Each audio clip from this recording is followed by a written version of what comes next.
जय माता दी। नारायण मुनि आगे कहते हैं, उन्हें देखकर रासेश्वर तथा परम रसिक श्री कृष्ण ने उनके साथ रासमंडल में उल्लास पूर्वक रासलीला की। ब्रह्मा के दिव्य दिवस की अवधि तक नाना प्रकार की चेष्टाओं से युक्त उन्होंने मूर्तिमान श्रृंगार रस के समान सुखपूर्वक क्रीड़ा की। तत्पश्चात थके हुए उन जगत पिता ने नित्यानंदमय शुभ मुहूर्त में देवी के क्षेत्र में तेज का आधान किया। हे सुव्रत, क्रीड़ा के अंत में हरि के तेज से परिश्रांत उन देवी के शरीर से स्वेद निकलने लगा और महान परिश्रम से खिन्न उनका श्वास भी वेग से चलने लगा। तब वह संपूर्ण स्वेद विश्व गोलक बन गया और वह निश्वास वायु जगत में सब प्राणियों के जीवन का आधार बन गया।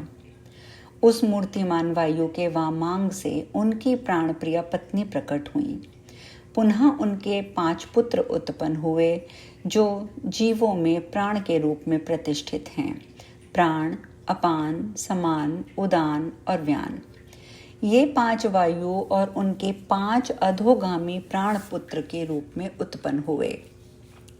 श्वेत के रूप में निकलने वाले जल के अधिष्ठाता महान वरुण देव हुए। उनके वामांग से उनकी पत्नी वरुणानी प्रकट हुई। श्री कृष्ण की उन चिन्मय शक्ति ने उनके गर्भ को धारण किया। वे 100 मनवंतरों तक ब्रह्म तेज से दीप्यमान बनी रहीं। वे श्री कृष्ण के प्राणों की अधिष्ठात्री हैं और कृष्ण को प्राणों से भी अधिक प्रिय हैं। वे कृष्ण की सहचरी हैं और सदा उनके वक्ष स्थल पर विराजमान रहती हैं। 100 मनवंतर बीतने पर उन सुंदरी ने स्वर्ण की कांति वाले विश्व के आधार और निधान स्वरूप श्रेष्ठ बालक को जन्म दिया। उस बालक को देखकर उन देवी का हृदय अत्यंत दुखित हो गया। उन्होंने उस बालक को कोप पूर्वक उस ब्रह्मांड गोलक में छोड़ दिया।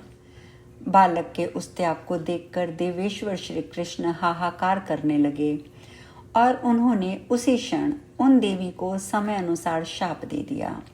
हे कोपशीले, हे निष्ठुरे, तुमने पुत्र को त्याग दिया है, इस कारण आज से तुम निश्चित ही संतानहीन रहोगी। तुम्हारे अंश से जो देवपत्नियां प्रकट होंगी वे भी तुम्हारी तरह संतान रहित तथा नित्य यौवन रहेंगी। इसके बाद देवी के जीवाग्रह से सहसा ही एक सुंदर गौण वर्ण कन्या प्रकट हुई। उन्होंने श्वेत वस्त्र धारण कर रखा था, हाथ में वीणा पुस्तक लिए हुई थी। सभी शास्त्रों की अधिष्ठात्री वे देवी रत्नों के आभूषण से सुशोभित थीं। कालांतर में वे भी द्विधा रूप से विभक्त हो गईं। उनके वाम अर्धांग से कमला तथा दक्षिण अर्धांग से राधिका प्रकट हुई। इसी बीच श्री कृष्ण भी द्विधा रूप से प्रकट हो गए। उनके दक्षिण आर्थ से द्विभुज रूप प्रकट हुआ और वामार्थ से चतुर्भुज रूप प्रकट हुआ। तब श्री कृष्ण ने उन सरस्वती देवी से कहा, तुम इस चतुर्भुज विष्णु की कामिनी बनो। ये माननी राधा इस द्विभुज के साथ यहीं रहेंगी, तुम्हारा कल्याण हो। इस प्रकार प्रसन्न होकर उन्होंने लक्ष्मी को नारायण को समर्पित कर दिया। तत्पश्चात वे जगतपति उन दोनों के साथ वैकुंठ में चले गए। राधा के अंश से प्रकट वे दोनों लक्ष्मी और सरस्वती निसंतान ही रहीं। भगवान नारायण के अंग से चतुर्भुज पार्षद प्रकट हुए। वे तेज, वय, रूप और गुणों में नारायण के समान थे। उसी प्रकार लक्ष्मी के अंग से उनके ही समान करोड़ों दासियां प्रकट हुईं। हे मुने, गोलोकनाथ श्री कृष्ण के रोमकूपों से असंख्य गोपगण प्रकट हुए जो वय, तेज, रूप, गुण, बल तथा पराक्रम में उन्हीं के समान थे। वे सभी परमेश्वर श्री कृष्ण के प्राणों के समान प्रिय पार्षद बन गए। श्री राधा के अंगों के रोमकूपों से अनेक गोपंगनाएं प्रकट हुईं। वे सब राधा ही के समान थीं और उनकी प्रियवादिनी दासियों के रूप में रहती थीं। वे सभी रत्नाभरणों से, भूषणों से भूषित तथा स्थिर यौवना थीं।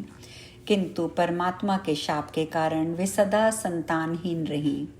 हे विप्र, इसी बीच श्री कृष्ण की उपासना करने वाली सनातनी विष्णु माया दुर्गा सहसा प्रकट हुई। वे देवी सर्वशक्तिमती, नारायणी तथा ईशाना हैं और परम श्री कृष्ण की बुद्धि की अधिष्ठात्री देवी हैं। सभी शक्तियों की बीज रूपा वे मूल प्रकृति ही ईश्वरी परिपूर्णतमा और तेजपूर्ण त्रिगुणात्मिका हैं। वे तपाए हुए स्वर्ण की कांति वाली, कोटि सूर्यों की आभा धारण करने वाली, किंचित हास्य से युक्त प्रसन्न वदन वाली तथा सहस्त्र भुजाओं से शोभायमान हैं। वे त्रिलोचना भगवती नाना प्रकार के शास्त्रार्थ समूहों को धारण करती हैं। अग्नि सदृश विशुद्ध वस्त्र धारण किए हुए हैं और रत्नाभरण से भूषित हैं। उन्हीं के अंशांश कला से सभी नारियां प्रकट हुईं। उनकी माया से विश्व के सभी प्राणी मोहित हो जाते हैं। वे गृहस्थ सकाम जनों को सब प्रकार से ऐश्वर्य प्रदान करने वाली, वैष्णव जनों को वैष्णवी कृष्ण भक्ति देने वाली, मोक्षार्थी जनों को मोक्ष देने वाली तथा सुख चाहने वालों को सुख प्रदान करने वाली हैं। वे देवी स्वर्ग में स्वर्ग लक्ष्मी, ग्रहों में ग्रह लक्ष्मी, तपस्विनियों में तप और राजाओं में राज्य लक्ष्मी के रूप में स्थित हैं।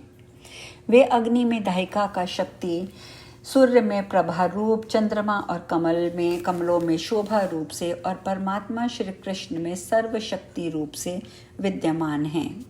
हे नारद, जिनसे परमात्मा शक्ति संपन्न होता है तथा जगत भी शक्ति प्राप्त करता है और जिनके बिना सारा चराचर विश्व जीते हुए भी मृतक तुल्य हो जाता है, जो सनातनी संसार रूपी बीज रूप से वर्तमान हैं, वे ही समस्त सृष्टि की स्थिति, वृद्धि और फल के रूप में स्थित हैं।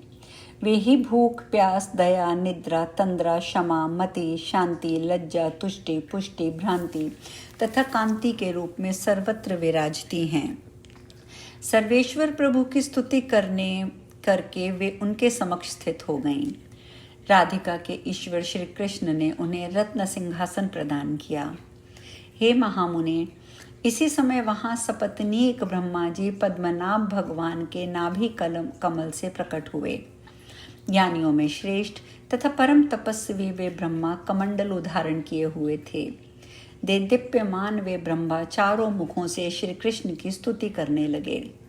सैकड़ों चंद्रमा के समान कांति वाली, अग्नि के समान चमकीले वस्त्रों को धारण किए और रत्नभरणों से भूषित प्रकट हुई वे सुंदरी सबके कारणभूत परमात्मा की स्तुति करके अपने स्वामी श्री कृष्ण के साथ रमणीय रत्न सिंहासन पर उनके समक्ष प्रसन्नता पूर्वक बैठ गईं। उसी समय वे कृष्ण दो रूपों में विभक्त हो गए। उनका वाम अर्धांग महादेव के रूप में परिणित हो गया और दक्षिण अर्धांग गोपी बल्लभ श्री कृष्ण ही बना रह गया। वे महादेव शुद्ध स्फटिक के समान प्रभा युक्त थे, शतकोटि सूर्य की प्रभा से संपन्न थे, त्रिशूल और पट्टिश धारण किए हुए थे तथा बाघंबर पहने हुए थे। वे परमेश्वर तप्त स्वर्ण की समान कांति वाले थे। वे जटाजूट धारण किए हुए थे। उनका शरीर भस्म से विभूषित था। वे मंद मंद मुस्कुरा रहे थे। उन्होंने मस्तक पर चंद्रमा को धारण कर रखा था। वे दिगंबर नीलकंठ सर्पों के आभूषण से अलंकृत थे। उन्होंने दाहिने हाथ में सुसंस्कृत रत्नमाला धारण कर रखी थी। वे पांचों मुखों से सनातन ब्रह्म ज्योति का जप कर रहे थे। उन सत्य स्वरूप परमात्मा ईश्वर सभी कारणों के कारण तथा सभी मंगलों के भी मंगल, जन्म मृत्यु जरा व्याधि शोक और भय को दूर करने वाले काल के काल श्रेष्ठ श्री कृष्ण की स्तुति करके मृत्युंजय नाम से विख्यात हुए। वे शिव विष्णु के समक्ष रमणीय रत्न सिंहासन पर बैठ गए। श्री नारायण आगे कहते हैं, वह बालक जो पहले जल में छोड़ दिया गया था, ब्रह्मा जी के आयु पर्यंत जल में ही पड़ा रहा। इसके बाद वह समय आने पर अचानक ही दो रूपों में विभक्त हो गया। उनमें से एक बालक शतकोटि सूर्यों की आभा से युक्त था। माता के स्तनपान से रहित वह भूख से व्याकुल होकर बार बार रो रहा था। माता पिता से परित्यक्त होकर आश्रयहीन उस बालक ने जल में रहते हुए अनंत ब्रह्मांड नायक होते हुए भी अनाथ की भांति ऊपर की ओर दृष्टि डाली। आज हम कथा में यहीं विश्राम लेंगे। शेष कल। जय माता दी।